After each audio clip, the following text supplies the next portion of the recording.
Welcome back to the Sensible Mama podcast. I am Paulina Westcott, your host. Today, my guest is one of my favorite people in the world. Her name is Veronica. She's been my best friend since I was 6 years old, and she has two beautiful girls. And we're here to talk about her birth experiences. Hey. So you had your first baby at the hospital. Yeah. And so I had Sophia in 2019. Actually, my story with her, we didn't talk about this before, but I actually had a miscarriage just before I had Sophia, which at the time I had only really known of one person that had gone through that, and that was you. And so I felt, as I think most people do going through that, like very alienated and alone, and seeing everyone having babies for a little bit after that was horrible. Yeah. Actually, I don't mind if we want to talk about that for a moment.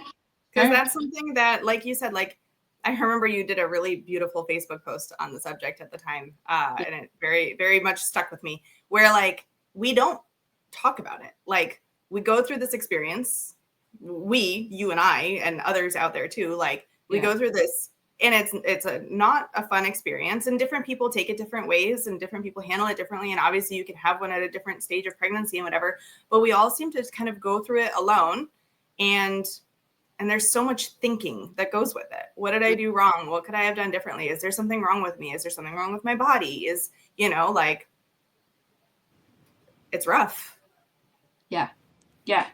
So when I found out that I was pregnant with a baby, I think it was just before Christmas, and I was very excited, and started immediately telling like my closest friends and family. So I think I was barely 5 weeks when I had told everybody, and then right around the 6-week mark, I started. I think I called the OBGYN and I scheduled my first visit. I was very excited. And I went in and I did the blood work. And I guess your initial blood work doesn't really, like, the numbers don't really matter. It kind of like, it has to like double like every day or two or something like that. So it was really low, but they were like, oh, maybe it's fine. And then I went for the ultrasound, which I don't know that all places do that.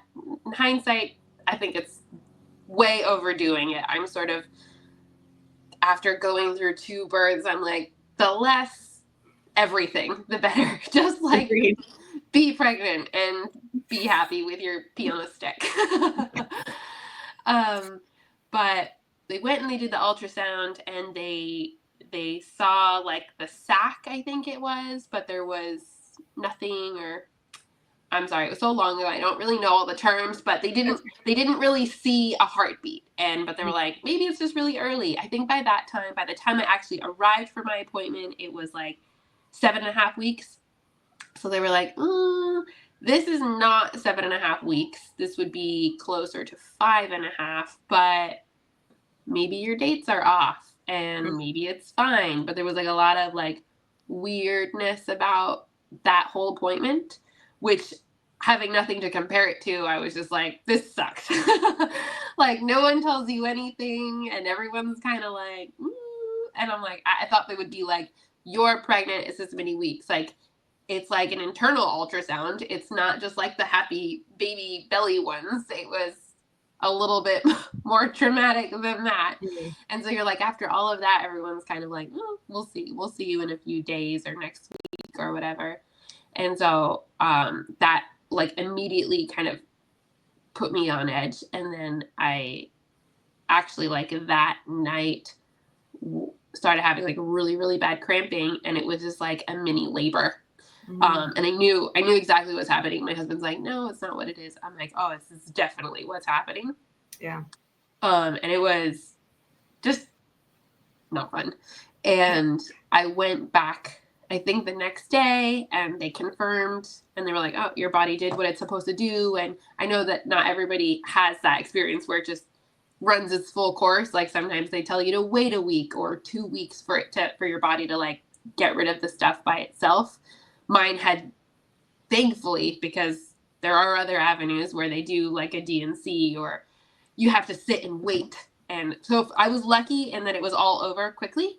But I think the hormonal arc was probably the hardest thing. And I don't think that, I mean, maybe it's a little bit more talked about now, but I think at the time,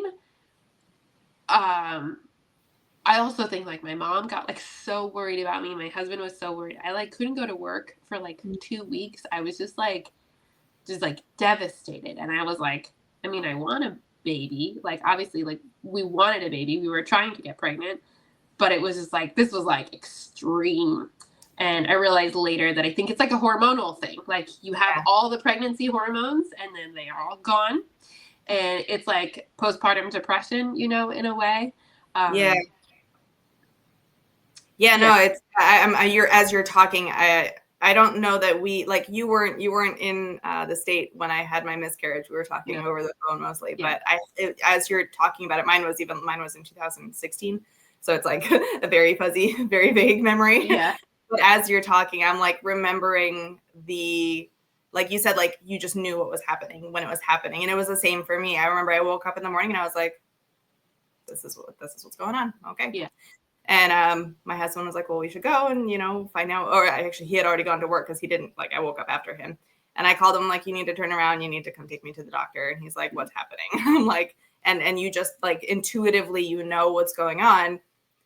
And in the moment, for me, it was very matter of fact, where I was like, okay, well, this is what's happening. And I guess this is it was like a very unemotional, but after was not matter of fact. It was very emotional. I think you're right. It's the hormones. You're coming down off the hormones. And it was like, I am a crazy person. I think I'm a crazy person. And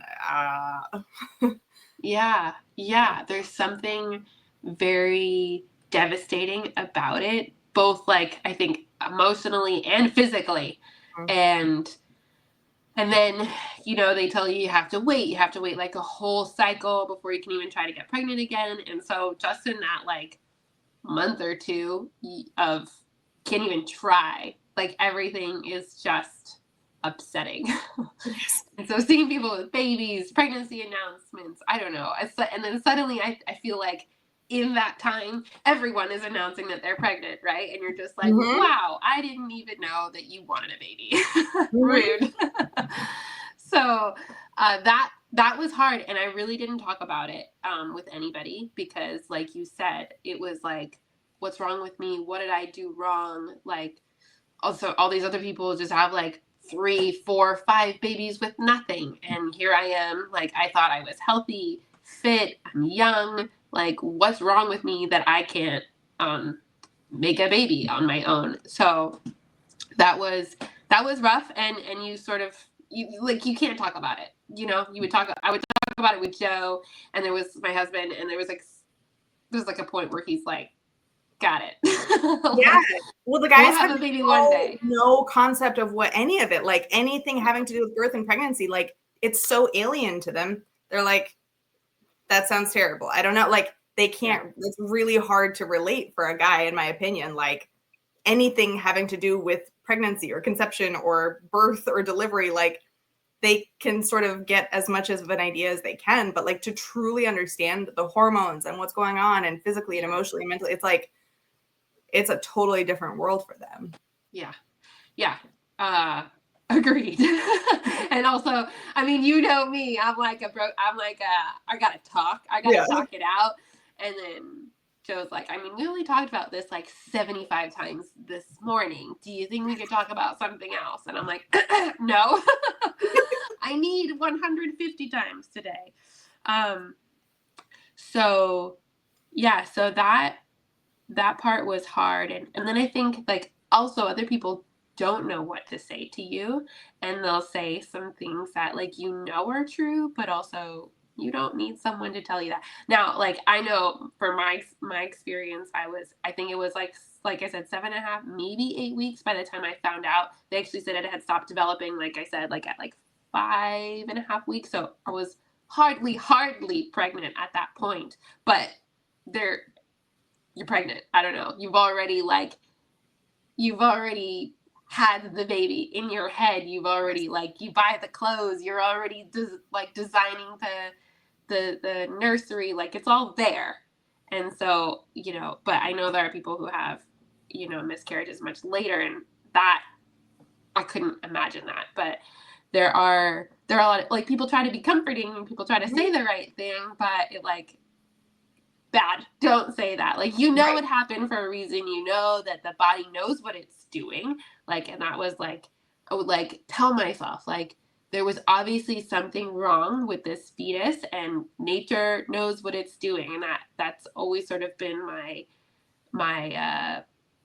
thought process, or like my MO with pregnancy, is like, the body knows, nature knows, it's gonna do what it's gotta do.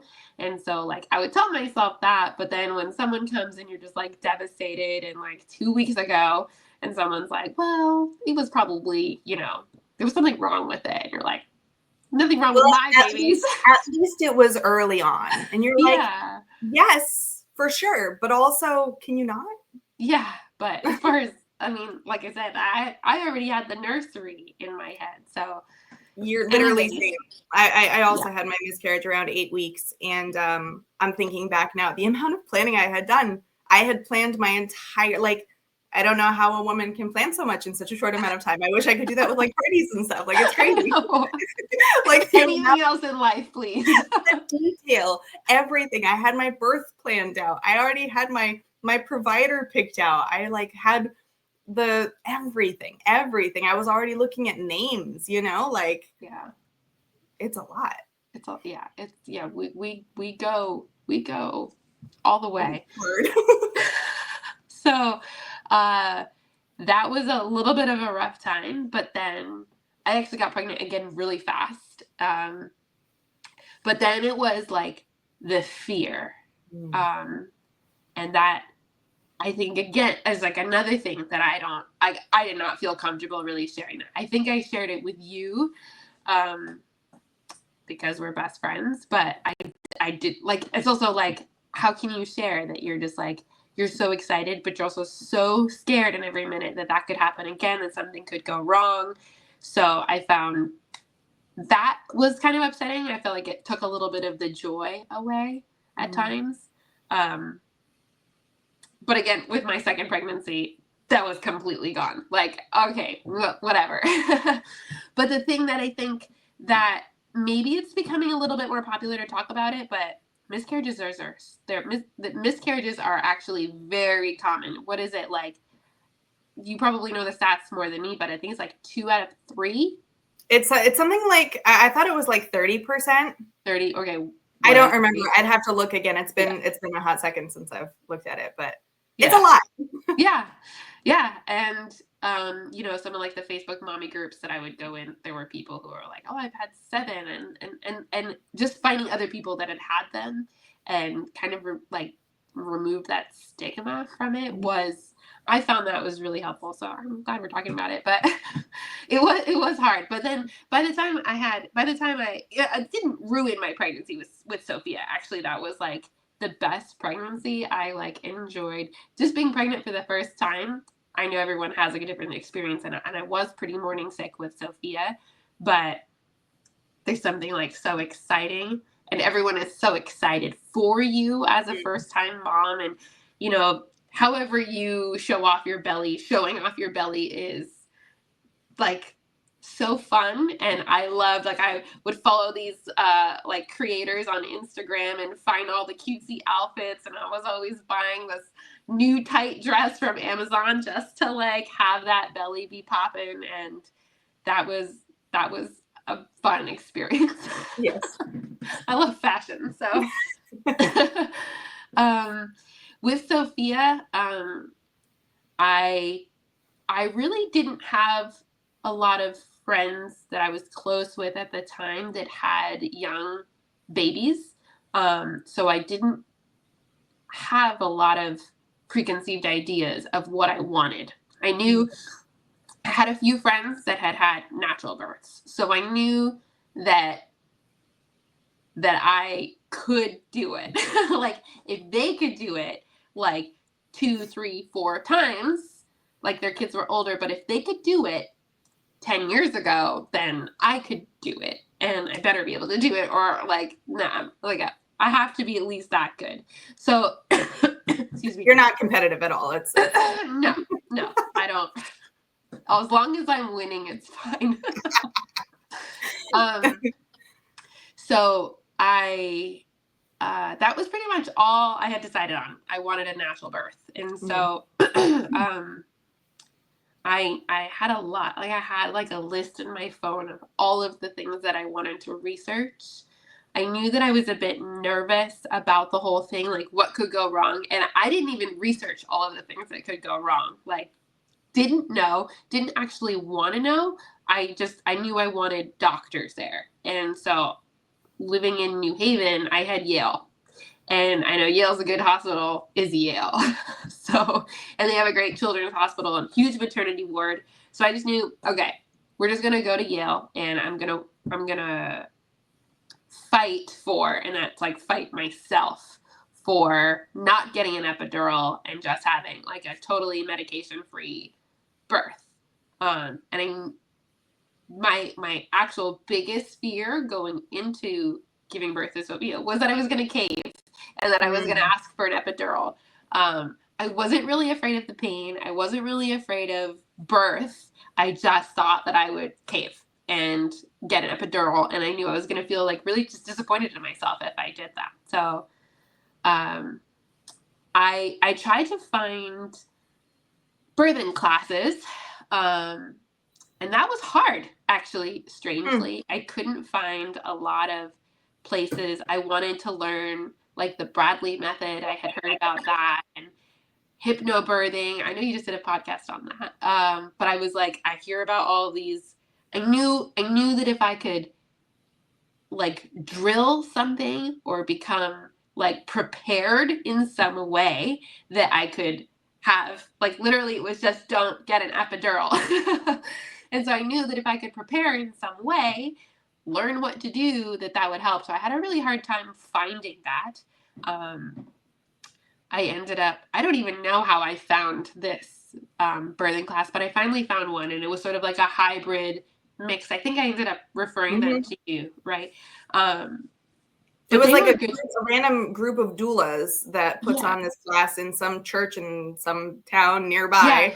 Yeah. They were wonderful. I loved the class. I thought it was great. It was a great class, and I think I did several different classes with them, which they were good, but also I kind of felt like, are we going to drill the breathing? Or are we going to drill? Like, there wasn't really anything to, like, practice. And they would tell, like we were just talking about, like, I'm not really a person to, like, go watch a lot of videos about something. So then they were like, go look up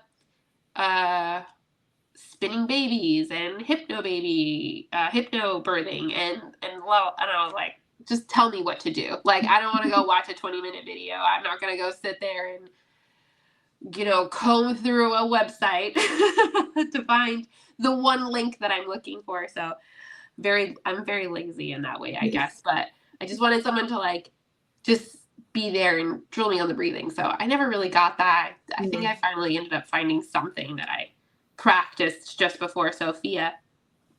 But the group that I actually had for Sophia was like the midwife group. It wasn't a doctor, it was a group of midwives, but you would rotate, like every appointment it would be a different one, and then there were several doctors. So the day that you go into labor, it was sort of like the luck of the draw, like whoever you get, which I was like, I guess I'm fine with that. I would meet them, and I would like act like, okay, if I was going to labor right now, would I like you? And I remember there was one that you definitely were like, not her, anyone but her. Oh, probably. I think there was a lot. I think probably half of them I was like, ooh, I don't know if this is gonna work. Oh, I do remember there was, yeah. So on this whole list of things to research: breathing, how to give birth, what vaccines do I want and don't I want? And this was 2019, and so it was before COVID, before that. And so I knew that there was like this anti-vax community, and then I knew that there was everybody else. And so I was like, I'm not on either. I'm not on either side. I had vaccines growing up. I had one time stabbed my finger on a rusty staple, and I immediately drove myself to my doctor, and I was like, I need a tetanus shot. When I had stepped on a nail when I was 5, I definitely went and got a tetanus shot. Like, I had been like toying the idea with getting the flu shot. My husband was like, no, you don't need that. But like, it wasn't one way or the other about vaccines. I just, okay. So, but I knew that my baby was going to have to get vaccines in the hospital. And so I decided I should just know and like make sure I wanted all of those. I don't know. It's like I suddenly have to make the decision for another human. I should know what I'm deciding. So I started to do some research and then trying to join like Facebook groups, and I reached out to a friend who seemed to know a lot about vaccines, and she was like always sharing different studies. And so she added me to this Facebook group that like had like 150,000 people, and it was like a health vaccine like awareness group. And I was like, okay, little did I know it was sort of like an anti-vax Facebook group, but like to me, those were like the crazies, and then the normal people. Like, that's all it really was to me. I was like, I just want to know which one to do and which one not to do. So, but the more I researched in this group, and like, you know, like a lot of these groups, it's links. So you're doing like the PubMed studies, and you're like, I'm willing to read. I don't like to watch videos, but I like to read. So I would go read these studies, and the more I read, the more I'm like, why do we do a Hep B vaccine at birth? That seems odd. That seems weird. And then like you kind of like deep dive more into that, and you're like, doesn't actually make any sense at all. Like, right. And then you're like, eye ointment for gonorrhea? But can we test for gonorrhea? Like in my third pretty sure I don't have that. That I didn't have it? Okay. Yeah. So I was like, well, I don't really like the eye drops, and I don't really like that. And then I was like, okay, but the vitamin K, I guess. Okay, blood clotting, hemorrhaging, brain bleeds, like that sounds very alarming. I kind of left that one on like a maybe kind of thing. And those are the ones right at birth. And then there was a lot more, right? In 2019, it was 68 or 69 vaccines by the time they're a year old. Not necessarily individual like pricks, but like the combination ones or whatever. Yeah, it's like 5 or 6. Sorry? MMR is another, that's measles, mumps, and rubella, Yeah. So I was like, I have time, but also like that's strange.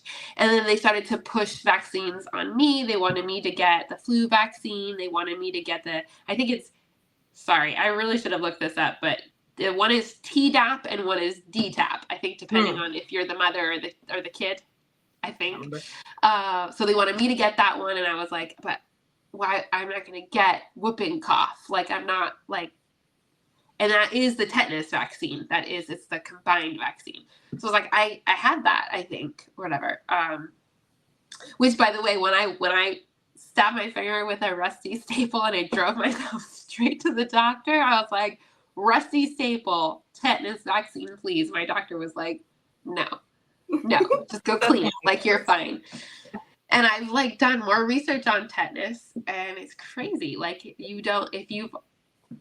too late. You don't need, and if your wound bleeds, you don't need the tetanus vaccine. And we are not doctors. We are not here for medical advice. I'm supposed to say that, blah blah blah. Yeah, but like, for real, do your research on it. Like, don't just go with the flow. Yeah. They want to tell you to get this vaccine, but like you don't actually need it like 99% of the time. There is a small chance, but like if you're not on a farm with like animal poop everywhere, it's not likely. A rusty staple that's been in a folder for 20 years just doesn't have tetanus on it. But I'm no doctor, so So anyway, the more research I did, the more I was like, this is kind of strange. There seems to be so many vaccines and like polio. Like, why are we vaccinating for all these things that my kids aren't going to get? Sorry, this is probably not where you wanted us to go. But It's fine. It's fine. So I kind of like put a lot of it off, but started to feel kind of weird about it. So my pregnancy with Sophia was also just really nice. I felt really good most of the time. You get so much like admiration and love from everybody, and everyone's like, let me carry that for you. Go take a nap. Like, oh, whatever you need. Like, my husband's like carrying me. Like, it was like beautiful. And the only thing is like towards the end, like you're like, okay, over it. I would like to have this baby out of my body now, and babies don't listen. So that I ended up going to the hospital several times thinking that I was in labor, and several times devastatingly got sent home. And that's like a walk of shame. Like when you're like, this is it. And then they're like, no, you're half a centimeter dilated, 0% effaced. Like you could be having a baby in like 3 weeks as far as we're concerned. Like, goodbye. And you're like, oh, I think my water broke. And they're like, no, it's just pee. Like, you're like, cool. So then the last time I got sent home from the hospital, I like cried the whole way home. I had like horrible contractions. I was listening to your podcast earlier, and you were talking about taking like micro naps in between contractions. And I did that. My husband drove me home, and I just felt like horrible, but I would like fall asleep and then like wake up and cry and have a contraction and fall asleep. Like it was just like horrible because I had been sent home from the hospital. Like that was just such like a, I don't know, slap in the face, I think, that it was just like, it's just not what I needed. I just wanted to be there, and I just wanted to like, I don't know, prove myself. Like I am ready to have this baby. So I ended up going home and like sleeping and having contractions at home, and then it got kind of like rough. This was like the last day that I had just been sent home. I got home at like 9:00 at night, and I just cried and had contractions finally at like 11 or so, 10:30 maybe. The contractions had really like kicked up, and my mom, she heard me. She called me on the phone to check on me, and she was like, I'm coming over. She made Joe call because we had to call the midwife practice to tell them she's in labor. This is what's happening. And they're like, great, meet us at the hospital. So I got to the hospital, I don't know, maybe an hour later. And then I got checked, and they were like, yep, you're like 5 or 6 or whatever centimeters, you could be admitted. And I was like, hallelujah. And I was so happy. And like these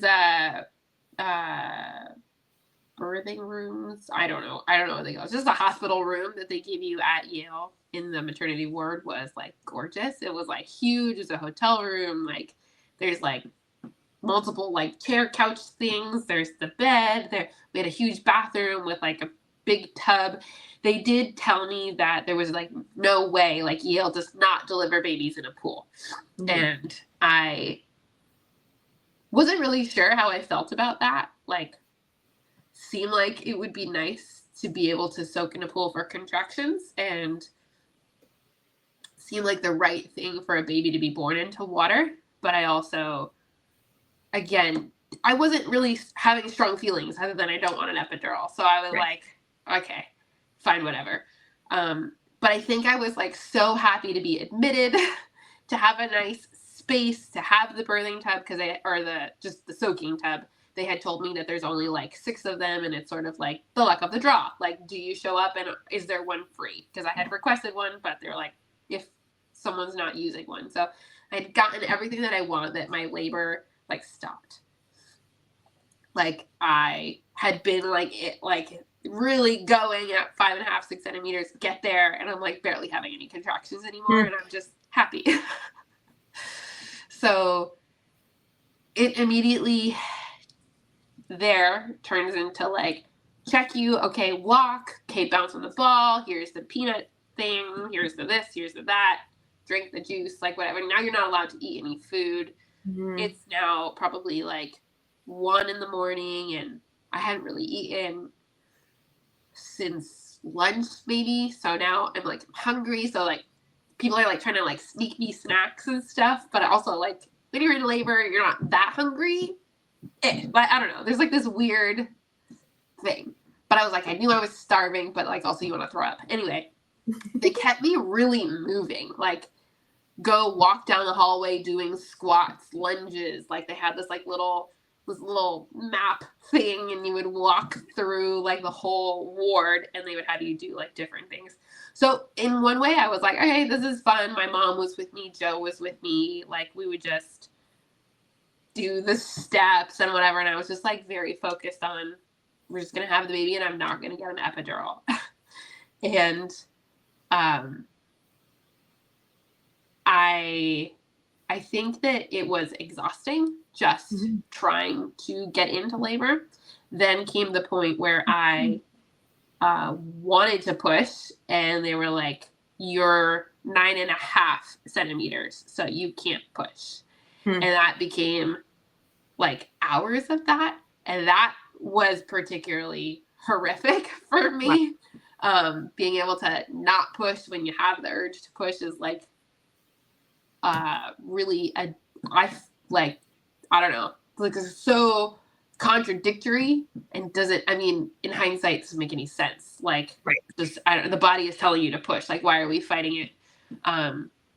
But it was like hours of that, and so by like fighting it so long, you sort of also like, when they tell you now it's time to push, you're like, I don't even know what I'm doing ananymore. Like that must be so exhausting. It was, which already labor by itself can be very exhausting. Like it's a lot of work. And so like that, and then you're fighting against the natural intuitive birthing of the body, which sounds like just exhaustion. Yeah, it's so counterintuitive. So like two things kind of happened like towards the end. One is the anesthesiologist came in the room, and I was like, nope, I'm like probably at 9.5 centimeters, which they used to tell you like there's a certain point where you're too far to get an epidural, like you miss your window. I don't know if this is every hospital, but Yale was like, it's never too far, it's never too late. The part of the problem is you have to stay still long enough for them to like insert the needle in your back. So if you can stay still. But if you can stay still, you can get an epidural like between pushes. So they were like, whatever. Anyway, so he comes and he's trying to do like, they have to do like a legal like release form if they're, and I was like, get out of here. Like, I don't even want it. We're not doing this form. And they're like, no, we have to do the form just in case you change your mind. And so I like mid contractions and like losing my mind, I'm like, yes, I agree. Yeah, I'll sign the form, like whatever. But I didn't even want an epidural. So that was upsetting. And then they started talking about the vaccines, and I remember my midwife. Wait, while you were in labor? Yeah. So because at Yale you have your midwife, which I had already had the conversations with that one, but then there's a labor and delivery nurse and that Yale provides and that the hospital provides, and the hospital was very much like, you need to do vaccines, and she's kind of agreed to everything, except she was very, and I had still sort of been like on the fence about the vitamin K. And I was like, I don't like it just because all this vaccine stuff is now like kind of ringing like BS. But I hadn't 100%, like there was still like 2%, like maybe. And then they were like getting upset at me for it while I'm in labor, like at the end of my labor. And I was just like, I can't, I don't know. And Joe's like, that's it, I'll take over. And so he actually had to sign like a release form that like if anything happened, that we were declining and it was our responsibility, but it was weird. So I knew that you had that fight, but I didn't realize it was like toward the end while the baby was still in you. Like that's nuts. Like that's the last thing, maybe the second to last thing you should be thinking about when you're birthing a baby. Your focus should be 100% on birthing the baby and absolutely nothing else. And if anybody else is like trying to make it. It's like somebody coming up to you being, what car do you want to buy next? Be like, I don't know. That's a later me problem. That's not a right now me problem. Right now me problem is trying to get this baby out of my vagina. Like, sorry. Yeah. Yeah. I don't want to say it's because they're like preying on your weakness in that moment, but it's sort of felt that way. Because I was like, at that point, like, you're scaring me with like, this baby's gonna die, so like, I'll sign anything. Which I had also pre-arranged with Joe, like, you're the boss, like, I'm just gonna have the baby, you're gonna be the boss about everything else. I'd even told him, if I came and wanted epidural, please tell me not to. And I was like, unless I'm like threatening your life, just convince me that we can wait a little longer. It's funny, I'm like talking about it now, but like literally that was like my number one thing. Like, other than like have like a successful birth where both the baby and I were fine, it was don't get an epidural. Like, that was it. I didn't care about anything else. They broke my water at one point. I was like, I don't care. I had kind of said I didn't want interventions, but they were like, this will move things along. And I'm like, sure. Like, I don't care.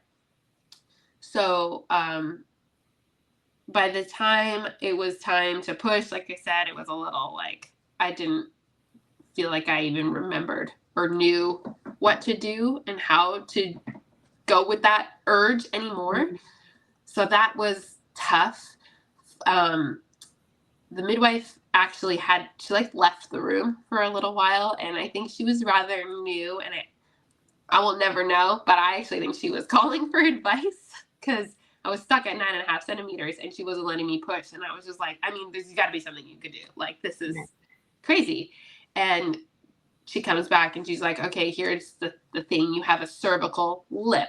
And that's where my cervix doesn't actually fully dilate, because just anatomically there's like a lip, I guess. So she's like, I'm going to actually have to like reach in during your contraction while you're pushing and move the lip around the baby's head. And I was like, if it gets the baby out, like, whatever.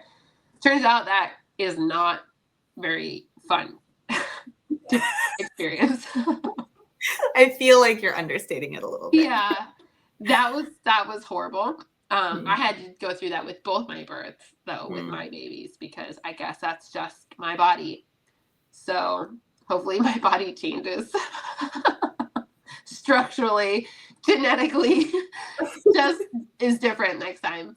But I then finally got her out, and it was, I mean, it is birth, it is what it is, but I made it through without an epidural. And I think I was very like positive the whole time with Sophia, and I was like, okay, like, what do you want me to do? Okay, all right, I got this, we're gonna do this. And it was just like, whatever. I think it was in a really good headspace, and I was really like, I was like making jokes with the nurses between contractions, because I mean, I was like excited, and I was like, look, I'm not getting an epidural, like, here we go.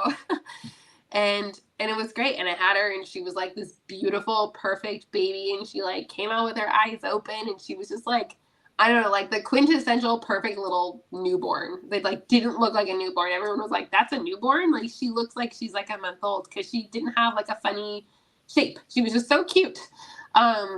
Which, you know, was really nice. after going through that, to like have your baby come out and it's kind of like deformed as it happens, it's kind of like, oh.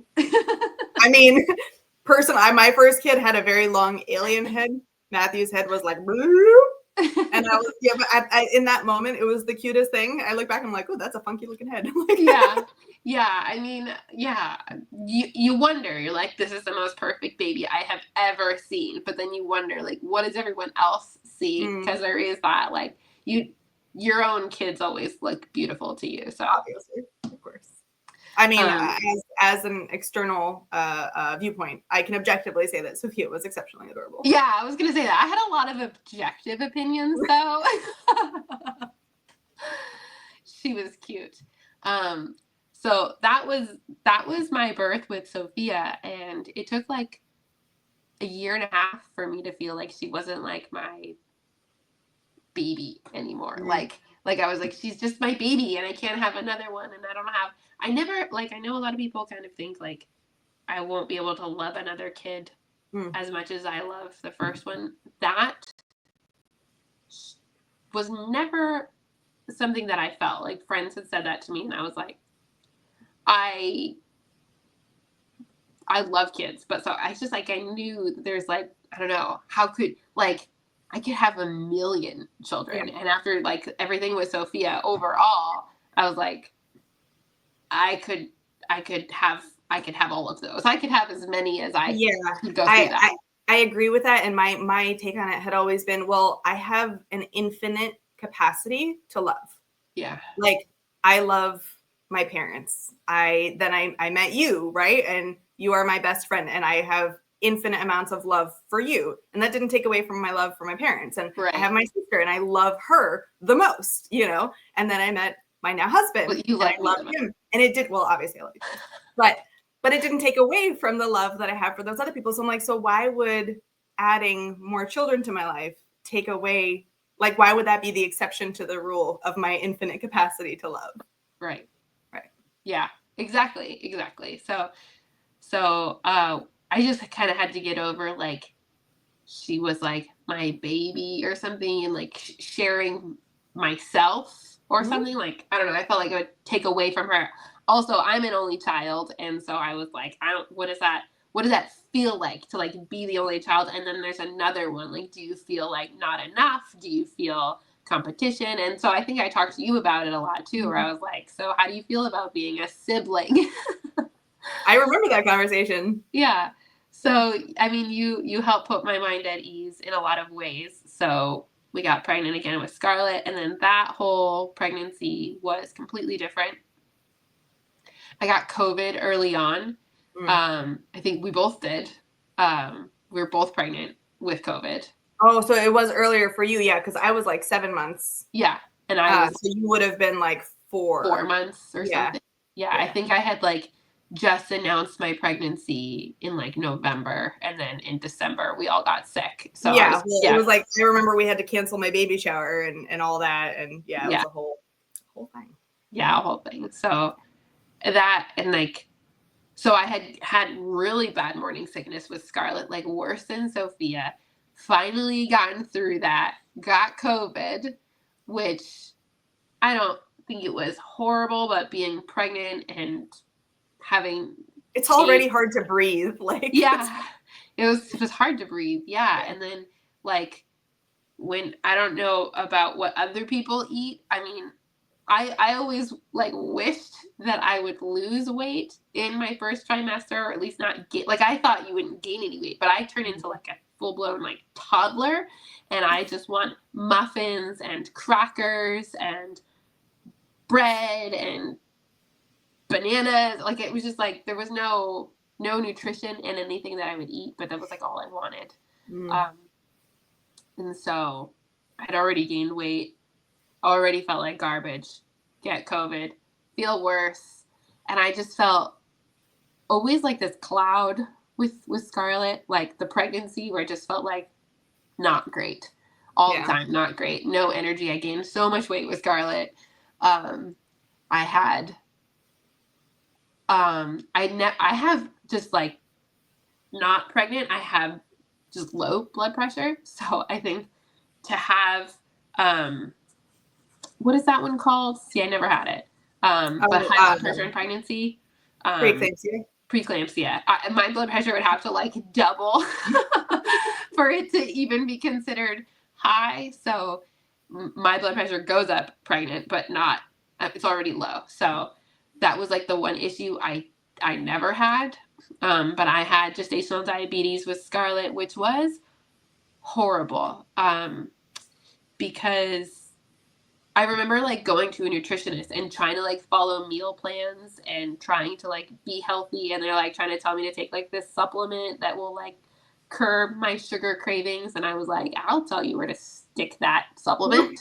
Like, I want cake, and you're not going to stop me. And I just wanted sweet potato, and sweet potatoes and potatoes would elevate my blood sugar.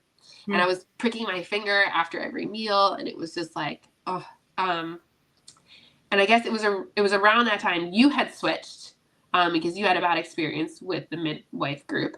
So you were pregnant with your first baby. This is my second.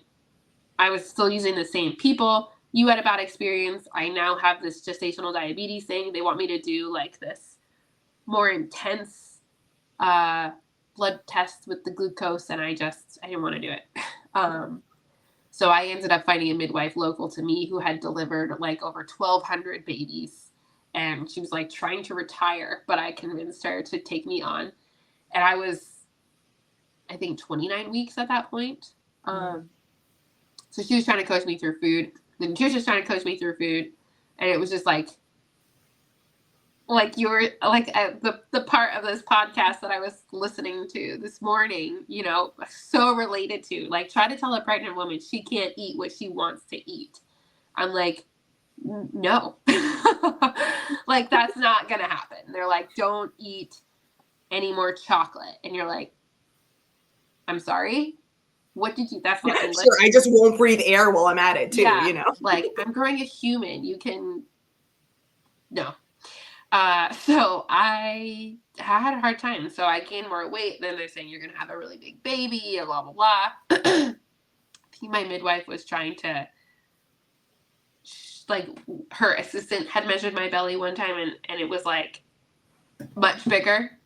And I was like, what do you mean? It's like 3 centimeters bigger. And it's like the centimeter is the weeks, right? And it was like 3 weeks, or like, that's big. And then my midwife went and measured. She's like, no, it's great. It's fine. But then, like, they stopped telling me numbers. I thought that my labor with Scarlett was going to be so much faster and easier because of everything that I had heard. I obviously went into it differently. Like my pregnancy with Sophia was so, like, fun and, I don't know, exciting. Dreamy? Dreamy. Yeah, it was the dream pregnancy. So Scarlett, I have a toddler. I'm sick all the time. I've gained, I don't know, I think it was close to 70 pounds. Like, I'm almost 200 pounds at this point, and I'm like, this is the worst. I don't want to do this anymore. And so I was, like, just not in a good place by the time I was even in labor. And I decided to labor at home. I was going to try the tub, but I had that cervical lip, which I wasn't aware. I had told my midwife about it. Maybe she knew. I had also told her, like, if there's something wrong, if something is not going right, I don't want to know. Just fix it. Like, I will get in my head and I'll make it worse. So just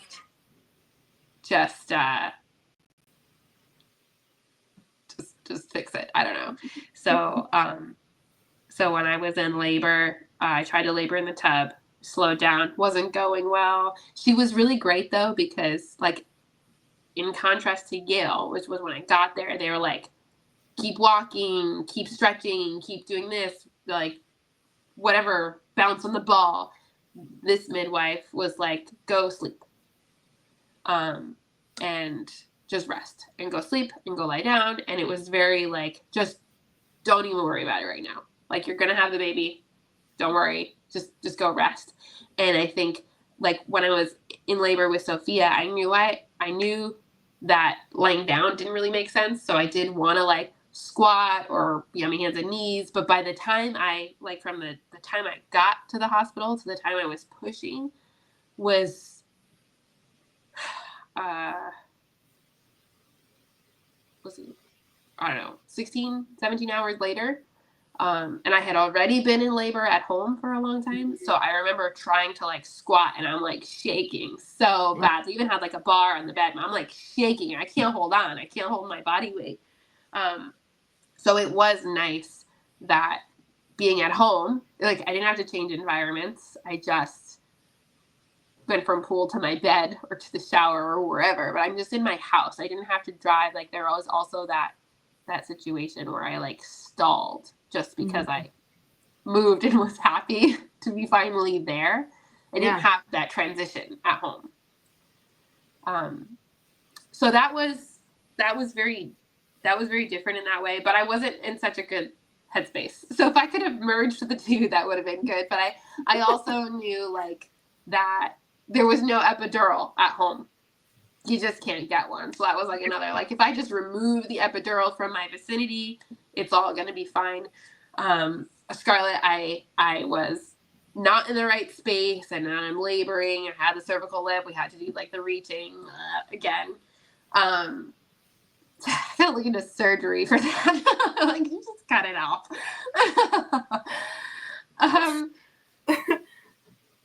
But I remember being in labor and just thinking, how do I get from here to the other side of this mountain? Mm-hmm. And it just felt like such a peak I couldn't overcome. Just I was like, can't do this. Yeah. And having like, I hired one midwife, but in Connecticut, they kind of have like this I wouldn't say unspoken, but sort of like a rule amongst themselves that they always have a second just in case. And then they have kind of one person for the baby, one person for the mother. And then she had a person who she was training who had been a doula for a really long time. So I had this one woman, B was her name. And she was like this amazing, sweet, like grandmother. I don't know. Like I just adored her. And she had delivered, I don't know, hundreds and hundreds, maybe 1,000 babies. So she was just there taking notes, being so positive, like, you got this, it's okay. And then the doula who's there, like, rubbing my neck or cold towels. And then my mom and my husband, like, I had so much positivity that even I was completely negative. Like, this is not happening. This baby is not coming out. I cannot do this. Like, and I was also, like, feeling very disappointed in myself because now I thought this was going to be easy. And I'm like, this is hard. This is harder. So like it helps to have so many positive people around. Anyway, I was pushing her out and they tell me to wait. And I know that they tell you to wait at the ring of fire, right? Because you want to give your body time to adjust so you're not like having like massive tearing and stuff. So I knew that was going to happen. So I was like, okay. It's not a good place to stop. It's not fun. Doesn't feel great. But it was so long. And I was like, what is happening? Like, what are we doing? And they're like, just wait. I'm like, I can't wait. They're like, wait. And I was like, okay. And then finally they're like, okay, now push, now finish. And so then it comes out and she's 9 pounds, 10 ounces. So she was enormous. Sophia had been like 712, I think, something like that. So this baby was almost 2 entire pounds bigger. Anyway, she came out all like purple and funny looking. But she was like the chunkiest, healthiest, like perfect sleeper, sleeping through the night from like day one. So it was also a totally different experience. Sophia was like nursing every like hour and 45 minutes. So like I used to like try to wake Scarlett up to feed her. So it was a very different thing. So that they were like so different. So like I think in having another baby, like I've just sort of like I have always decided, like, because I want a third, is like I need to be in shape. I think that was like going from baby. I did lose all of the baby weight after Sophia, but I kind of like went into it like I had been really working out before Sophia, so like my body was strong. I remember that. Yeah, I lost weight but didn't get any strength back, so I had like no muscle in my body anymore. And I think you've said this before, but it's like running a marathon. It really is. Yeah. So having go ahead. Sorry, no, I'm just completely agreeing. Like people think that, like, okay, so there's this idea, this datum that people have, which is like, oh, a person in a coma will push out a baby, which is true. It's the body will ultimately, the baby is going to come out because the body is going to make the baby come out. But like, if you want to have control, if you want to be like more in a causative sort of position to help the baby out, you use muscles. And like you were saying, like if you can't hold yourself up to be in a squat, even with a bar, like that's rough. It's not impossible, but it's rough. Yeah. Yeah. So that was sort of my takeaway is be like, even if it's walking or my midwife told me that people who like bike or like spin or just like are cycling, those people actually have the easiest labors out of anybody. That she had delivered over 1,200 babies, and she's like, those people, because I think your body is already used to kind of being in that position, and you just have that muscle, and I think like your core is so important. So that and not gain 70 pounds were like high on my list. I think that's pretty solid advice. Yeah, right? just don't eat like a pig. Which don't tell a pregnant woman, because, it's eating like a pregnant woman. I don't know. It is hard to like control that. So I think, eat what you got to eat. But if you could be healthy, if you could exercise, even walks, I think that would have made a big difference with my pregnancy with Scarlett. So yeah, I mean, I loved laboring in the tub, but for me, it didn't really work. I loved being home, just being able to like now go to bed and snuggle with the baby instead of having to wait. Like at the hospital, it was really nice because they kind of like take care of you. But at the same time, they're like waking you up every like 30 minutes to check your vitals, check the baby's vitals, like do this test, do that test, where it was just like it was the 2 hours I was going to sleep and you came in like 2 to 3 times. Like, so there's pros and cons to both. I think for my third kid, which I would do another home birth, but I think like preparing yourself is sort of my takeaway. Like you sort of like want to enjoy your pregnancy, but at the same time, like there is an end goal, and you don't just like show up to run a marathon one day and just expect that that's going to go well. Like you might get through it, but like through what literal blood, sweat, and tears, and who's carrying you? Like, like in pregnancy and labor, you got to be prepared. So to me, I know I would do more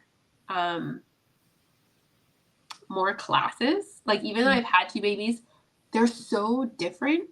And I know we've talked about this a lot, but like from one to the other, I mean, just like the pieces that I shared, there's like hardly any similarity other than they both resulted in a baby.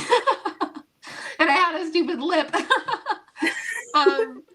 But it's I don't even know, like going into it again, I feel like I'm going to be like, I don't know what to do. What's going on? What's that?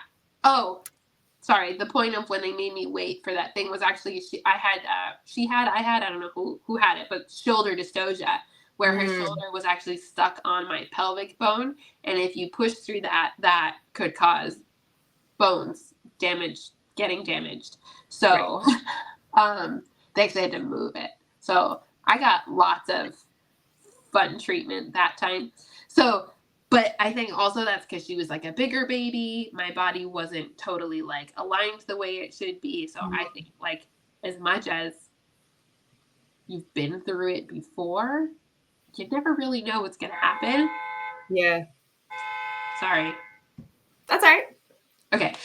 You never really know what's going to happen. So really getting yourself prepared for any eventuality, I think, is probably like the best thing you can do. Like, okay, you can't control everything you're going to eat, and you seriously become like this possessed demon that just wants what it wants.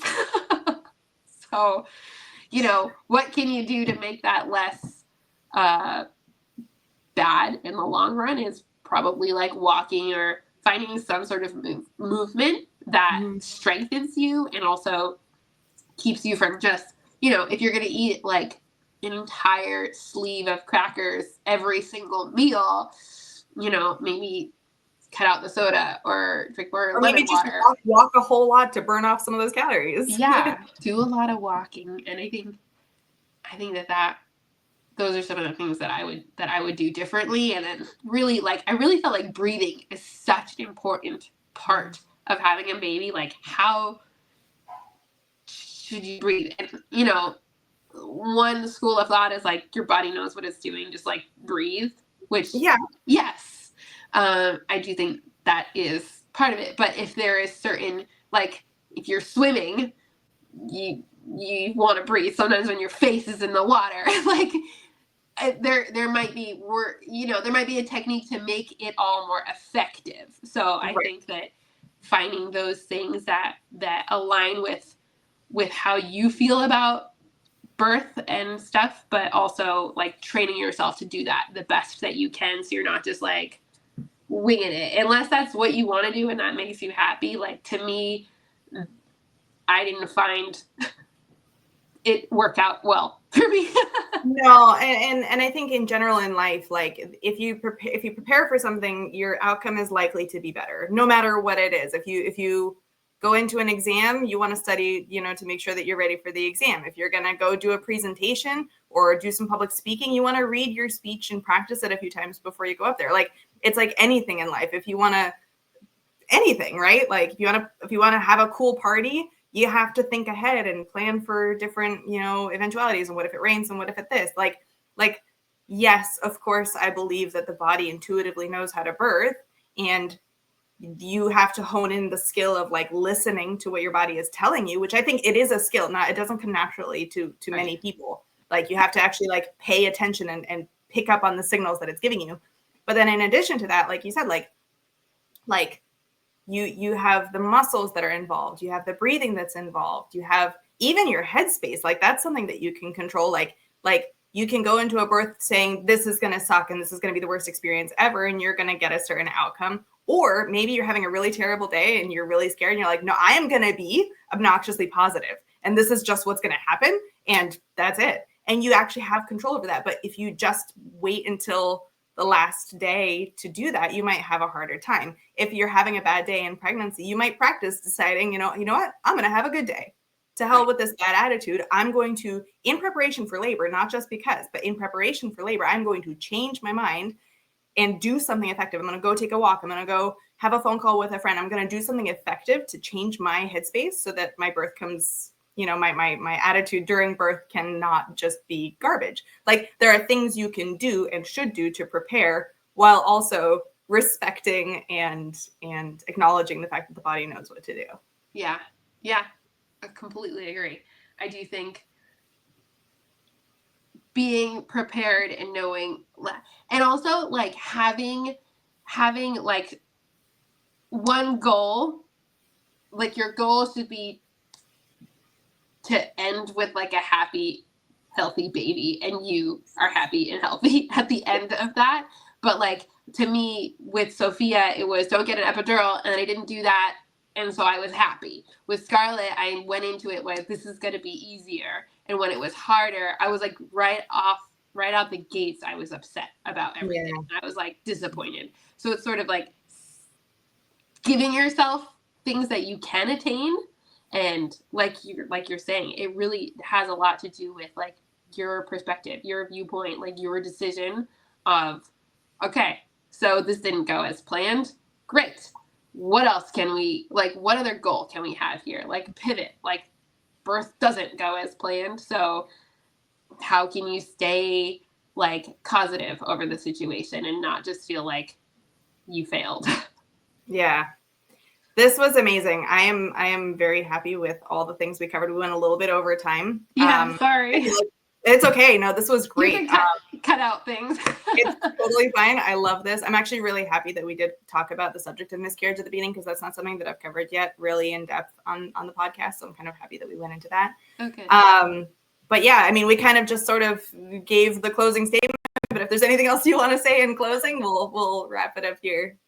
Yeah, no, I think thank you for having me. It was fun to talk to you about all of this. I feel like I haven't talked about it in a really long time, so it's fun to go down memory lane, and I feel like got some good advice there for myself.